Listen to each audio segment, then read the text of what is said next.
Benvenuti a Cosa c'è di nuovo, notizie dal web e non solo, di oggi sabato 26 febbraio.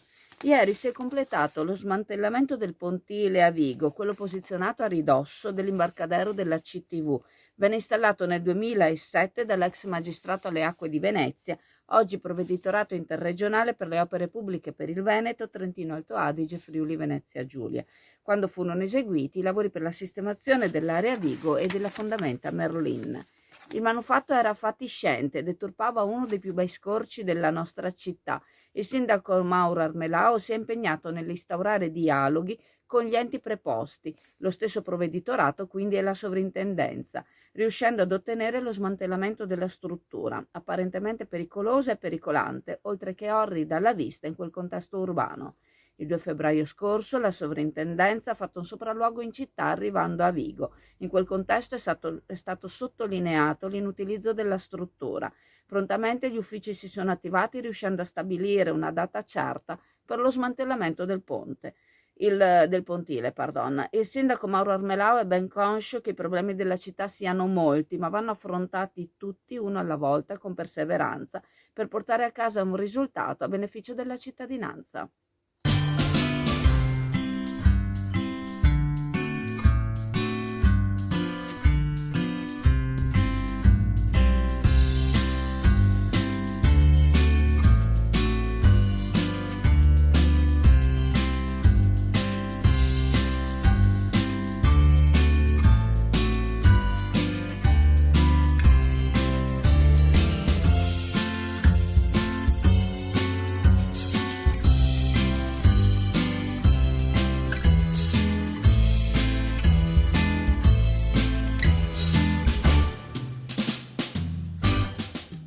Ieri, alla presentazione del volume dizionario etimologico aneddotico del dialetto chioggiotto pubblicato dall'Università Popolare Clodiense Guido Selladore, tenutosi presso l'Auditorium San Nicolò, il pubblico in sala è stato allietato dalle musiche della tradizione cantate dal coro popolare chioggiotto. Le musiche sono state raccolte nel tempo con un lavoro certosino dal direttore del coro stesso, Loris Tiozzo, il quale negli anni ha serbato canzoni tramandate per generazioni, anche solo o rarmente, con il rischio della loro perdita. La presentazione ha visto relatori d'eccellenza che si sono susseguiti nel raccontare la nascita di questo libro, il suo svilupparsi, le sue caratteristiche. La presentazione non ha lasciato nulla al caso tra la narrazione fatta, la descrizione del volume, intermezzi con piccoli aneddoti e racconti in dialetto ben recitati e le canzoni in dialetto, la lingua del cuore, quella con cui si parla quando si è più animati da sentimenti forti. Il libro non sarà messo in vendita, ma donato ai soci dell'Università Popolare e a tutti gli studenti delle scuole di Chioggia. Chi vorrà potrà acquistarlo con un'offerta congrua.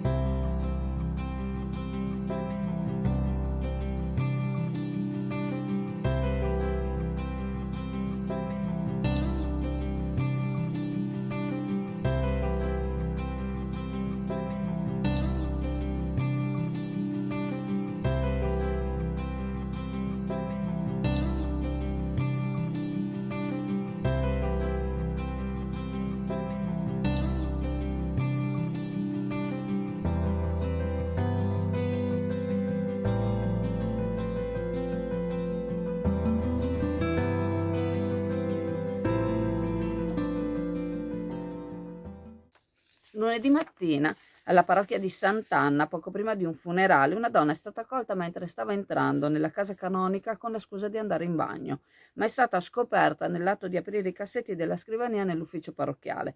La sua giustificazione è stata che stava cercando un'agenda su cui segnare le messe. Il parroco della chiesa, don Giovanni Natoli, l'ha rimproverata, accompagnandola fuori dalla sala.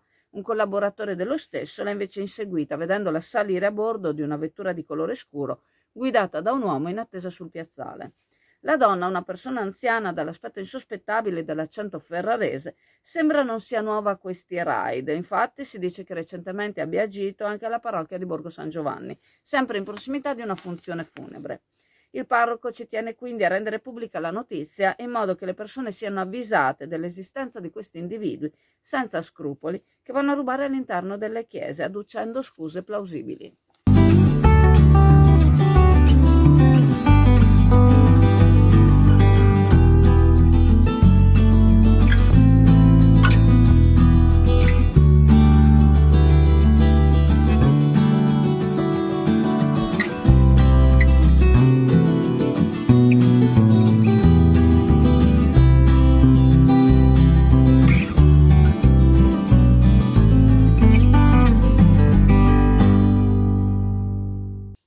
Consiglio Comunale di giovedì si è anche parlato della destinazione d'uso dell'ex colonia Turati a RSA per anziani non autosufficienti. Il tema è stato portato a galla da Energia Civica con l'intervento di Maria Rosa Boscolocchio, che ha esternato molte perplessità a riguardo. Alcuni documenti sono secretati, varrebbe la pena istituire, secondo lei, una commissione apposita come prevede il regolamento. Nessuno mette in dubbio la necessità di posti letto da mettere a disposizione a questa fascia di età ed è un diritto per l'imprenditore presentare le sue richieste e i suoi progetti, afferma, ma è un diritto e dovere dell'amministrazione verificare che il progetto stia in piedi. A Chio ha risposto il sindaco Mauro Armelao, sostenendo che il tema molto dibattuto è sotto analisi da parte della stessa maggioranza.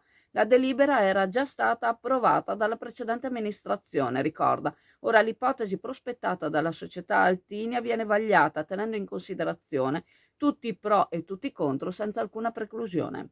Le cose verranno valutate in breve tempo, inoltre si sta discutendo qualsiasi possibilità anche con i legali. Si potrebbe decidere quindi sia l'annullamento della precedente delibera che darne seguito, continua Armelao, sottolineando che l'amministrazione attuale avrebbe preferito che quella uscente non prendesse una simile importante decisione al termine del mandato, in quanto in quella locazione sarebbe stato preferibile realizzare altro.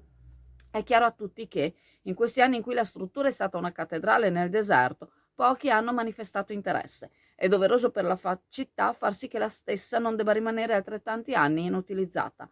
Per qualsiasi decisione serve comunque prima consultarsi con i legali, in modo da poter essere il più tranquilli possibile. Non si tratta di una scelta facile, conclude.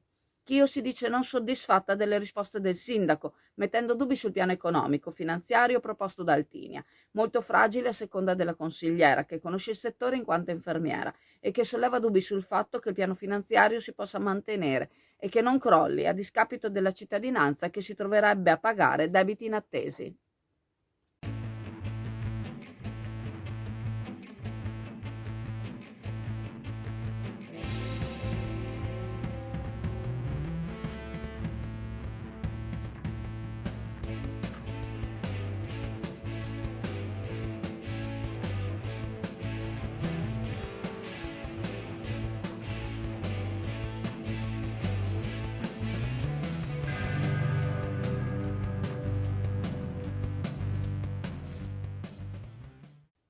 Come molti monumenti in giro per l'Italia, anche il municipio di Chioggia si è illuminato con i colori della bandiera ucraina, azzurro e giallo, in segno di solidarietà e vicinanza al popolo ucraino. La proposta l'ha fatta giovedì pomeriggio durante il Consiglio Comunale il consigliere Marco Veronese. La proposta è stata subito accolta dal sindaco.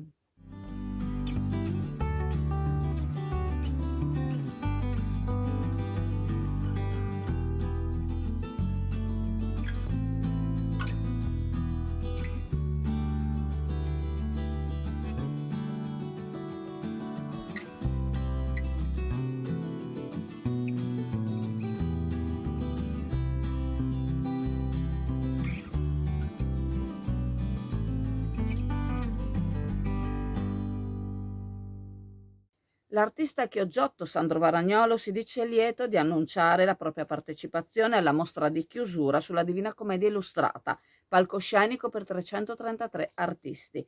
La mostra, curata dal professor Giorgio Gregorio Grasso, si terrà a Ravenna, la città dove riposano le spoglie mortali del sommo poeta.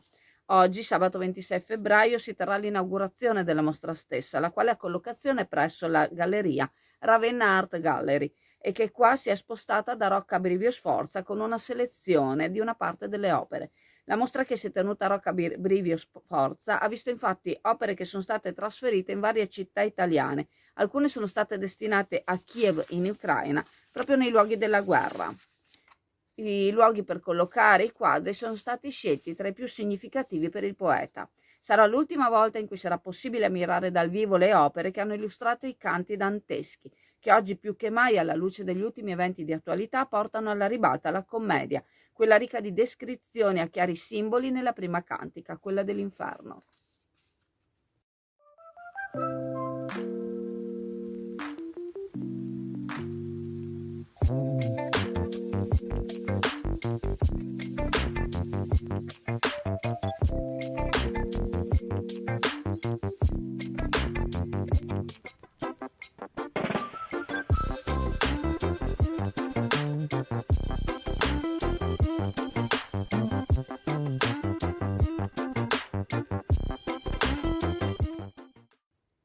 La Coldiretti Veneto ha proclamato per ieri una manifestazione per sensibilizzare il governo sull'attuale crisi economica e energetica e sugli aumenti dei prezzi dei prodotti agroalimentari. Una situazione questa che sta mettendo a dura prova le tenute delle aziende della nostra regione. Anche in Veneto gli agricoltori, allevatori e pescatori si sono recati a Forte Marghera, dove hanno fatto appunto questa manifestazione per far sentire la propria voce contro le speculazioni sui prezzi che pesano anche sui bilanci delle famiglie, rivendicando inoltre la giusta distribuzione del guadagno lungo la filiera, in modo che vengano coperti almeno i costi di produzione. La manifestazione si è tenuta appunto ieri mattina presso l'area parcheggio del Forte Marghera a Mestre, Venezia. Alla manifestazione sono stati invitati i consiglieri regionali per ascoltare i problemi e cercare di dare risposte concrete al mondo agricolo, a quello della pesca e dare certezze al mondo civile.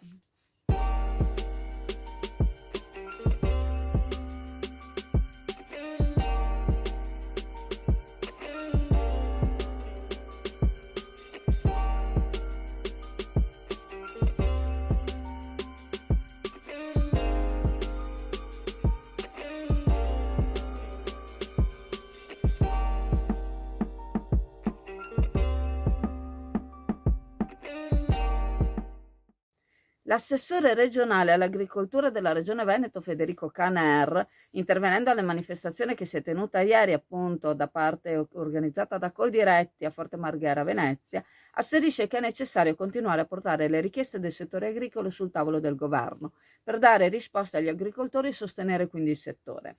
Il Veneto è una delle regioni con maggior numero di imprese agricole e ora si è riusciti a inserire criteri oggettivi per l'assegnazione dei fondi FEARS, che fino ad ora avevano penalizzato le regioni settentrionali. Grazie a questi diversi parametri al Veneto sono state assegnate maggiori risorse rispetto agli scorsi anni. Ciò significa che ci potranno essere più fondi per chi vorrà intraprendere un'azienda agricola. Durante la pandemia, nei periodi di lockdown, ricorda Caner, pesca e agricoltura hanno continuato a lavorare per portare sulle tavole i propri prodotti. Nei giorni scorsi, con i colleghi della Commissione Politiche Agricole, Caner è stato ricevuto dal ministro Patuanelli, al quale è stato chiesto di intervenire subito sui problemi, soprattutto quelli più urgenti, quali il caro energia e la pratica sleale che riguarda il costo di produzione del latte superiore oggi al prezzo di vendita. Sulla questione aviaria, invece, pesano non solo i costi diretti della remunerazione dei capi morti, ma anche quelli indiretti. Il ministro ha assicurato che 30 milioni di euro verranno destinati alla filiera avicola, dando ristoro a tutti quegli imprenditori agricoli che sono stati colpiti. Questi fondi si aggiungeranno a quelli già previsti. Caner guarda poi alla questione dell'autoproduzione energetica. Il PNRR prevede finanziamenti solo per la costruzione di grandi impianti, ma si è richiesto al ministro di finanziare anche le piccole e medie imprese che hanno la possibilità di autoprodurre la propria energia. Verranno stanziati quindi fondi regionali da destinarsi all'autoproduzione di energia e al risparmio energetico. In questo tema si sta lavorando per proporre una legge sul fotovoltaico che permetta alle imprese di diventare autonome appunto da un punto di vista energetico.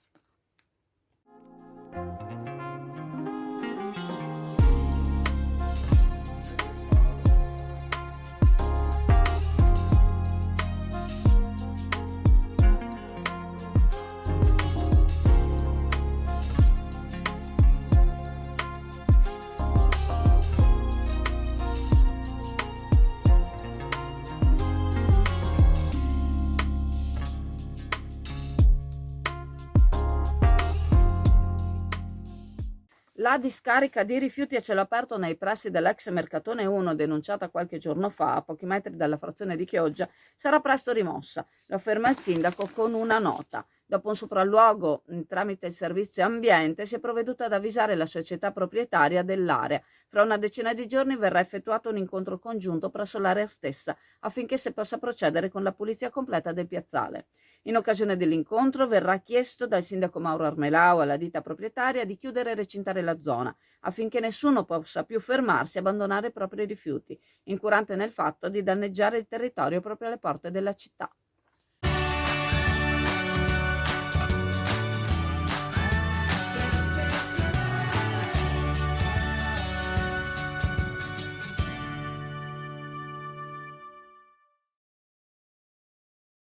Per i pazienti fragili prende il via la somministrazione della quarta dose di vaccino, che prevede l'uso di un nuovo vaccino, il Novavax.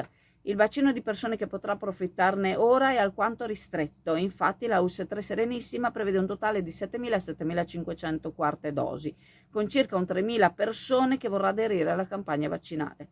La dose viene somministrata con libero accesso ma con indicazione del proprio medico, in quanto si tratta di pazienti gravemente immunodepressi. A breve alla USL 3 Serenissima saranno destinate 11.000 dosi del nuovo vaccino, il Novavax, e alla prenotazione di questo sarà destinato un canale specifico. Per il momento saranno 300 le dosi messe a disposizione ogni settimana. Da oggi, sabato 26, ci si può prenotare per la vaccinazione che sarà somministrabile a partire dal giorno 28 presso il centro vaccinale di San Basilio Venezia, il Pala Expo di Marghera, il Palazzetto di Dolo, il Bocciodromo di Mirano e al Padiglione Aspo di Chioggia. Gli slot successivi sono a disposizione degli stessi centri nelle ulteriori giornate vaccinali del giovedì, venerdì e sabato. Ricordandovi che la farmacia di turno oggi, 26 febbraio, è la farmacia Star Pharma in via Madonna Marina, io vi ringrazio, vi saluto e se volete passate in negozio. Ciao a tutti!